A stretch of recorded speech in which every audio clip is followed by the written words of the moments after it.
स्वागत है plasma news पर। मैं आपके साथ Rizwan Khan. Plasma news ground report जाकर कर रहा है। जिस तरह से जो वारदात हुई है तालीब को लेकर पूरे ओखला में खलबली मची है। नेता से लेकर एडमिनिस्ट्रेशन तक हिला हुआ है। सवाल कई हैं, विधायक पर भी सवाल उठाया जा रहा है। ग्राउंड रिपोर्ट पर क्या हालत है आसिफ भाई, आप लगातार मैं देख रहा हूं तारीख को इंसाफ दिलाने के लिए आप सड़क पर हैं और साथ साथ सैयदानी साहब भी सड़क पर हैं। आप इस वारदात को कैसे देख रहे हैं? कल मैं उस परिवार के साथ गया था, यकीन मानिए मैं रो रहा था। उस परिवार से बातचीत करने भयावह तस्वीरें हैं। एक पिता हाथ पैर जोड़ रहा है और गुंडे उसे मार रहे हैं। उसके सामने उसके जवान बेटे को छीन लिया गया। बहन सड़क पर दौड़ती रही और इस तरह की भयावह तस्वीरें मुझे नहीं याद आ रही कि 20 साल में इस तरह की तस्वीरें हमने देखी हुई इस इलाके में। आप इस इंसिडेंट को कैसे देख रहे हैं ओखला? देखिए, ये बिल्कुल गैर इंसानी अमल है। बात यहाँ नेताओं की नहीं है, बल्कि मैं तो ये समझता हूँ कि एक मासूम का जिस बेरहमी से कत्ल किया है, ब्रूटली जिसको मर्डर कहते हैं, और भीड़ ने किया है, ये बड़े अफसोसनाक बात है और बड़े शर्म की बात है। जामिया मिलिया इस्लामिया के अतराफ में बसे हुए जामिया नगर के लोगों के लिए ये बहुत ही संगीन मामला है। अगर इसे बहुत ज़्यादा हम लोगों ने सीरियसली नहीं लिया और इस पर हम लोगों की खामोशी रही तो इसकी चपेट में कोई भी भला मासूम बच्चा इंसान आगे इन लोगों की हिम्मतें बढ़ेंगी और किसी के साथ भी यह हादसा हो सकता है। आपके साथ भी हो सकता है, मेरे साथ भी हो सकता है। इसलिए यही अगर हम देखिए, हम आज की तारीख में हम सब लोग सिर्फ इस्लाम को नमाज और रोज़े तक महदूद हम लोगों ने कर दिया है, मस्जिद तक महदूद कर दिया है। हम समझते हैं कि सिर्फ यही इस्लाम है कि हम 5 वक्त की नमाजें रखें, 30 रोज़े रखें और 5 वक्त मस्जिद में जाएं। हमने यहाँ तक महदूद कर दिया है। इस्लाम तो कहता है कि अगर आप हक और इंसाफ की बात नहीं करते, आप जुल्म के खिलाफ अगर नहीं खड़े हो तो आप कैसे मुसलमान हैं? और जो जिहाद का लफ्ज़ है वो ऐसे ही हादसों के लिए जिहाद का लफ्ज़ इस्तेमाल किया गया है कि आप हक और इंसाफ की बात करते हैं तो आप जिहादी हैं। आप जालिमों के खिलाफ औलाद की दीवार की तरह अगर आप खड़े होते हैं उनके खिलाफ तो आप जिहाद हैं, आप जिहाद कर रहे हैं। तो ये जो वाकया हुआ है, देखिए बात में बहुत ज़्यादा सिर्फ हमारा टारगेट पॉलिटिकल लोग ही नहीं है, हम तो पूरे एरिया को नसीहत कर रहे हैं कि सभी लोगों की जिम्मेदारी है कि सब लोग घरों से भी बाहर निकले। फिर अभी कह रहा हूँ, इसी वाक़े के लिए घरों से हमें निकलना पड़ेगा। अगर हम अपने बच्चों को चाहते हैं कि उन्हें तहफ़्फ़ुज़ में रहें और वो महफूज रहें और ऐसे गुंडे और मवालियों से बचे रहें, तो हमारी सबकी जिम्मेदारी बनती है कि अल्लाह ने ऐसा एक हादसा हुआ है, हो सकता है हमारे लिए ये एक सबक हमारे लिए हो और इस एरिए के लिए हो। वाक़यात बहुत पहले से होते चले आ रहे हैं, लेकिन सभी लोग देखिए, मैं एक बात कहता हूँ, हम तो अपोजिशन में, हमारी भी इतनी ही जिम्मेदारी है जितने पावर में बैठे हुए लोग नेता हैं, लेकिन जो चुने हुए नुमाइंदे होते हैं उनकी बहुत ज़्यादा जिम्मेदारी होती है, बहुत ज़्यादा जिम्मेदारी होती है।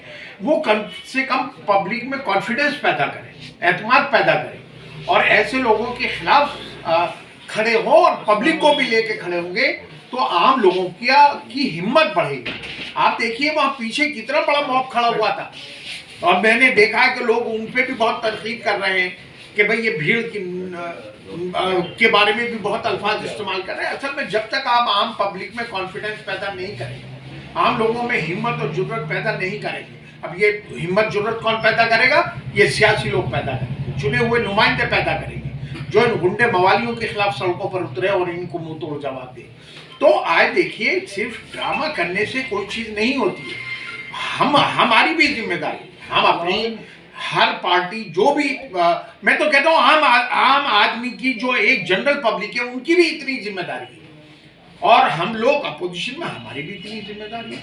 और जो लोग पावर में बैठे हुए हैं, बार बार मैं यूँ कह रहा हूँ कि देखिए, अगर हरियाणा में कोई वाकया होता है, झारखंड में वाकया होता है, कर्नाटका में कोई वाकया होता है, तो आप सड़कों पर ड्रामा ओखला में करते हैं, आप कंपनसेशन अनाउंस करते हैं वक्फ बोर्ड से, आप कैंडल मार्च निकालते हैं, आप हवाई जहाज़ों से वहाँ जाते हैं क्योंकि मीडिया में कवरेज मिलता है।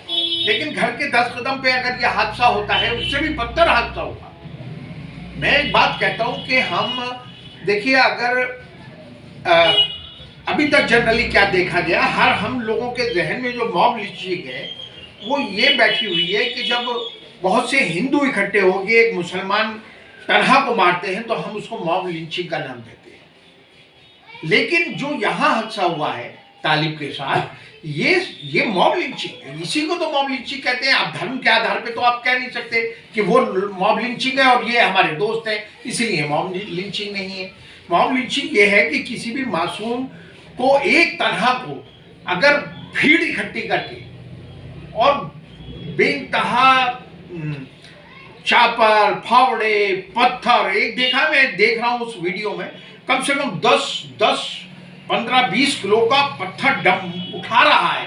अब वो मारते हुए तो उस टाइम दिखाई, क्योंकि वो कट जाती है, मुझे दिखाई नहीं दिया, लेकिन मैंने देखा कम से कम 20 केजी का एक पत्थर उठा रहा है ना, एक फावड़ा से मार रहा है, वो किसी चीज से मार, इसी को मॉब लिंचिंग कहते हैं। अगर आपकी नियत साफ है, मैं कह रहा हूँ, अरविंद केजरीवाल को भी कह रहा हूँ, और जो यहाँ के चुने हुए नुमाइंदे अमानतुल्ला हो, चाहे कोई भी हो, सभी से मैं कह रहा हूँ कि अगर सब लोगों की नियतों में कोई डाउट नहीं है, कोई भेदभाव नहीं है, तो जिस तरह से आपने रुपेश को 1 करोड़ अनाउंसमेंट किया और उसकी बीवी को नौकरी दी, आपने हरियाणा में जाके अनाउंस किया, दिए या नहीं दिए मुझे नहीं पता, मीडिया के सामने आप लोगों ने कहा कि हम 5 लाख रुपए देंगे, इसको वक्फ बोर्ड में नौकरी देंगे, कहीं कुछ अनाउंसमेंट करते, तो ये तो बहुत, और देखिए इस्लाम में तो पड़ोसी का ज़्यादा हक बताया।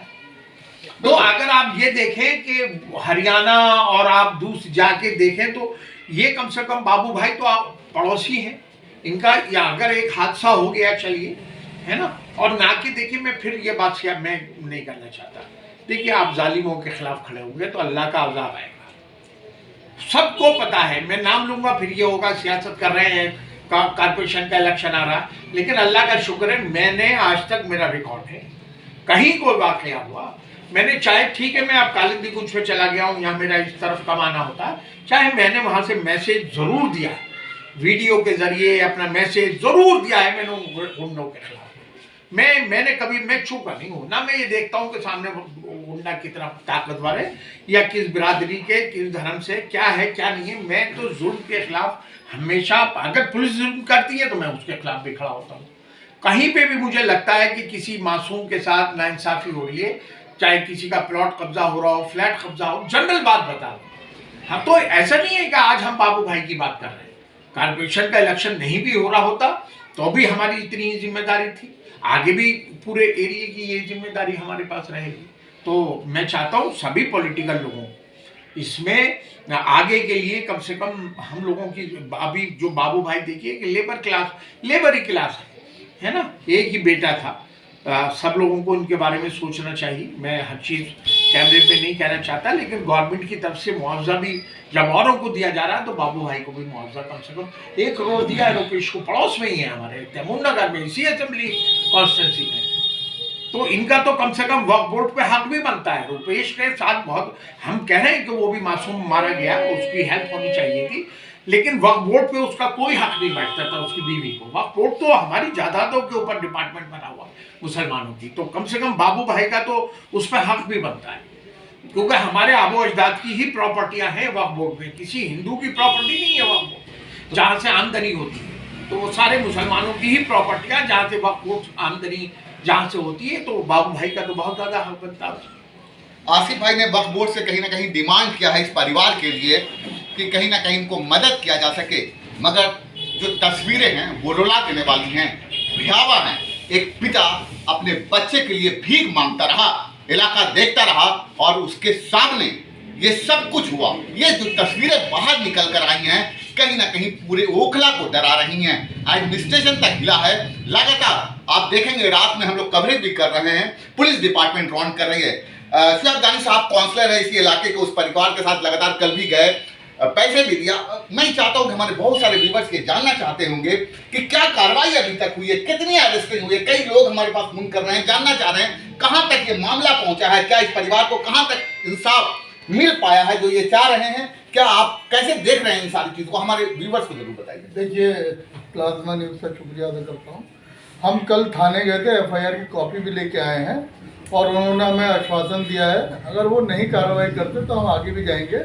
और कल हमारा प्रोग्राम है डीसीपी साहिबा से मिले, हम इनको इंसाफ दिला कर रहेंगे। मेरे पास कई फ़ोन आए आप लोगों के ज़रिए, हमने फेसबुक से भी कहा है इनकी फाइनेंशियली मदद हो, लीगल एड भी हम इनको, मेरे पास फ़ोन आए कि हम इनकी मदद भी करना चाहते हैं और हम इनकी लीगल इनके लिए खड़ा होना चाहते हैं। मेरे पास वकीलों के फ़ोन आए कि हम इनके लिए फ्री केस लड़ेंगे और मेरी पूरी ये है कि आगे इलाके के अंदर कोई ऐसा हादसा ना हो और इस तरह के लोगों को बिल्कुल सपोर्ट ना किया जाए। अगर सपोर्ट करने का ही नतीजा है जो यह क्राइम बढ़ाए, जो है लड़ाई झगड़े बढ़े। अगर हमारे यहाँ के कुछ इस तरह के नेता जो है सपोर्ट करते हैं गुंडा मवालियों को, वो सपोर्ट करना छोड़ दें। अगर वो करेंगे तो मैं उनके खिलाफ सड़कों पर आऊँगा, सड़कों पर उतरूँगा। इसरार दानी साहब थे, काउंसलर जाकिर नगर थे। हमारी कोशिश है कि ग्राउंड पर जाके सारी रिपोर्ट्स हम आप तक पहुंचा सके। दर्द भरी कहानी है, इंसाफ की जरूरत है।